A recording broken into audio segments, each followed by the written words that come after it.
حضرت بشر عافی بہت بڑے شیخ تھے، امام احمد بن حنبل جیسے لوگ ان کی عزت کرتے، توقیر کرتے، اکرام کرتے، ان کی محفل نور کی حاضری دیتے، لیکن سارا بغداد قدر کرتا۔ ایک تاجر تھا بغداد کا، وہ کہتا مجھے نہیں بابا اچھا لگتا جی وہ آپ کو کیوں نہیں اچھے لگتے؟ کہنے لگے وہ جمعے والے دن نا جماعت کے ساتھ نماز پڑھتے ہیں پر باقی نماز پڑھتے نہیں اور گھر چلے جاتے ہیں، لو کر لو بات۔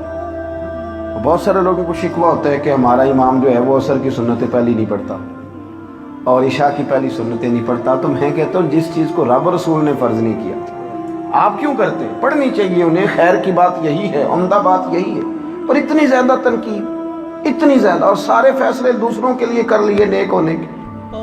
وہ کہتے ہیں جی وہ بابا جی نا فرض پڑھتے تھے جماعت کے ساتھ تو باقی نماز جماعت کے ساتھ نہیں پڑھا کرتے تھے، چلے جاتے تھے تو مجھے اچھے نہیں لگتے تھے۔ لوگوں نے مجھے سمجھایا کہ اللہ کا نیک بندہ ہے، بڑے بڑے علماء اور ذی شعور لوگ قدر کرتے ہیں اور آپ کا یہ حال ہے۔ کہتا ہے میں نے ایک دن سوچا کہ میں پتہ تو کروں بابا جاتا کہاں ہے ویسے جمعے والے دن، اتنی جلدی کاہے کی؟ کہتے ہیں میں نے ان کے ساتھ نماز جمعے کی ادا کی، ایک ہی صف میں۔ حضرت بشر عافی سلام پھیرا، دعا بھی نہ مانگی اور اٹھ کے نکل گئے۔ کہتے ہیں جب وہ چلے تو میں بھی پیچھے چلا، ایک نان بائی کی دکان پہ پہنچے تو چند نان خریدے۔ میں نے کہا خو پیر صاحب کو بھوک نے ستایا تھا، وہ تو روٹی کی خاطر سنت اور نوافل چھوڑ دی۔ پھر وہ آگے بڑھے اور ایک ہوٹل سے انہوں نے کباب خریدے۔ میں نے کہا خو دیکھو ان کی عمر دیکھو اور ان کے ذائقے دیکھو۔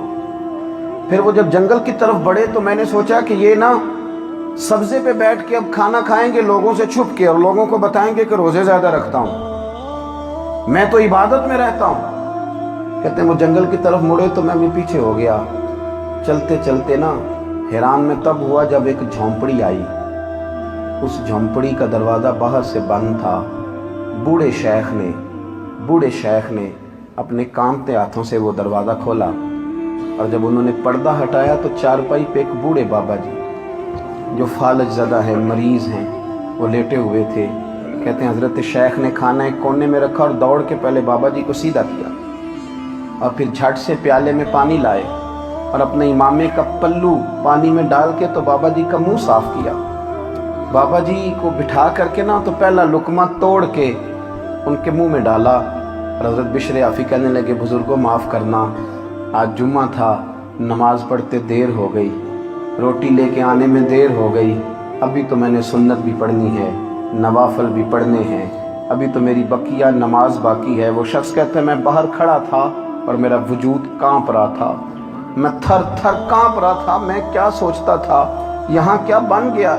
حضرت بشر عافی رحمت اللہ تعالیٰ علیہ کہنے لگے معاف کرنا، تو بوڑھے بابا جی کہنے لگے بشر 14 سال ہو گئے یار، میرے تو اپنے بھی مجھے چھوڑ گئے، 14 سال ہو گئے، روز روٹی لے کے آتے ہو، میں زندہ لاش ہوں، کب تک بیمار رہوں گا، کب تک آتے رہو گے، اب بس بھی کرو نا۔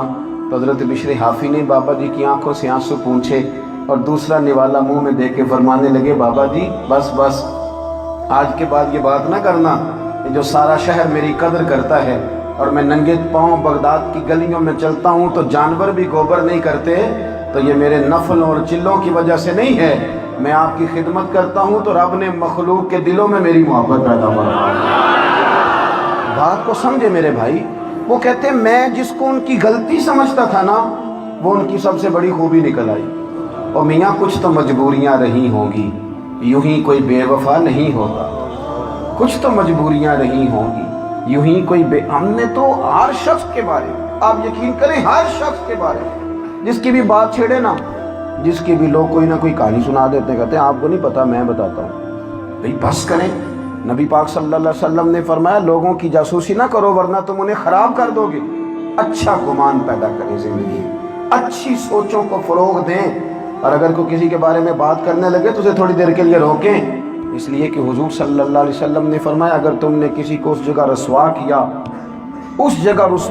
جہاں اس کی عزت کی جا رہی تھی تو تمہیں بھی رب اس جگہ رسوا کر دے گا جہاں تمہاری عزت کی جاتی ہے۔ تو پہلی بات یہ کہ اچھا سوچیں، ہمیشہ اچھا گمان کریں۔